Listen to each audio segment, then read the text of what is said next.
Assalamualaikum warahmatullahi wabarakatuh. Salam budaya, berjumpa kembali bersama saya Kris Sepuh Channel. Untuk episode kali ini saya akan mereview sebuah keris pusaka yang sangat istimewa. Pada umumnya keris pusaka ini menjadi keris pusaka ageman atau pusaka piandelnya para pemimpin atau para panglima.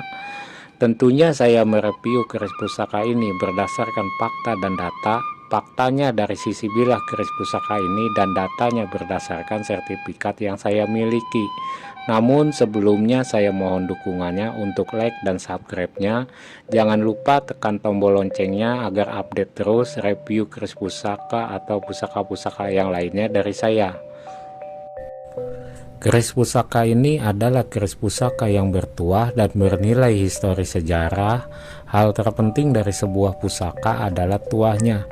Di galeri kami tersedia berbagai macam jenis pusaka Nusantara yang sudah bersertifikat. Bagi teman-teman yang ingin mensertifikatkan pusakanya, bisa hubungi kami via nomor yang kami tuliskan pada video ini atau yang kami tuliskan pada kolom deskripsi. Tentunya sertifikatnya adalah sertifikat dari Paguyuban Tosan Aji Sinar Aji Rasa. Paguyuban Tosan Aji Sinar Aji Rasa sudah berlegitimasi badan hukum dengan izin dari Kementerian Kemenkumham pada tahun 2020 lalu. Secara legalitas, sertifikat dari kami adalah resmi. Keris pusaka ini berdapur Pasopati, bertangguh Mataram, abad 17 dengan pamor keleng atau keleng. Filosofi keris Pasopati berasal dari dua kata, yaitu pasu yang artinya hewan dan pati yang artinya mati. Jadi Pasopati memiliki makna matinya sifat atau watak binatang dalam diri manusia. Pasopati merupakan ajaran atau pesan untuk menaklukkan sifat binatang dalam diri manusia dan merupakan senjata bagi mereka yang sudah sadar akan adanya sifat hewan di dalam dirinya, yaitu nafsu dan amarah yang harus ditaklukkan. Pasopati memiliki makna yang dalam untuk mengingatkan manusia bahwa sifat hewan dalam dirinya harus dimatikan untuk bisa menjadi manusia yang unggul, terutama bagi para pemimpin agar bisa mengenyampingkan ego dan kepentingan pribadinya demi kepentingan rakyat dan negaranya. Pasopati adalah pesan bagi para pemimpin agar bisa memberi pengayoman untuk rakyat yang dipimpinnya dan merupakan simbol kepemimpinan sejati. Begitu luhur pemaknaan yang bisa diambil dari kisah Arjuna dan pusaka saktinya yaitu Pasopati. Oleh karena itu para pemilik keris Pasopati harus bisa menghayati makna yang ada pada keris dapur Pasopati yang merupakan pelajaran untuk bisa menjadi manusia yang lebih baik.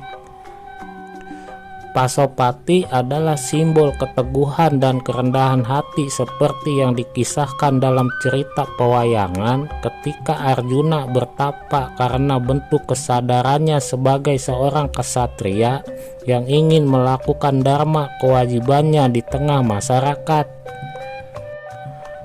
Pasopati identik dengan senjata andalan Arjuna, salah seorang dari kesatria penengah Pandawa dalam cerita pewayangan. Pasopati dalam cerita pewayangan bukan berwujud dalam sebilah keris tetapi berwujud senjata panah. Arjuna merupakan lambang pemimpin yang rela mengorbankan jiwa, raga, dan harta bendanya demi negaranya. Keris pusaka Pasopati ini sudah bersertifikat dengan sertifikat dari Paguyuban Tosan Aji Sinar Aji Rasa dan selaku kuratornya adalah kurator nasional yaitu Bapak Haji Dudu Hidayat. Bapak Haji Dudu Hidayat adalah pensiunan dari Museum Pusaka Taman Mini Indonesia Indah. Keris pusaka Pasopati ini adalah keris pusaka sepuh. Kami menjamin tuah atau yoni atau ansar daripada keris pusaka Pasopati ini adalah aktif. Demikianlah untuk review keris pusaka Pasopati ini dan sedikit ulasan tentang filosofinya. Namun sebelumnya saya mohon maaf apabila ada kata-kata yang kurang baik atau kurang sopan. Sesungguhnya kebenaran itu hanya milik Allah Subhanahu wa Ta'ala, dan kesalahan hanya milik saya pribadi. Wabillahi taufiq wal hidayah. Wassalamualaikum warahmatullahi wabarakatuh.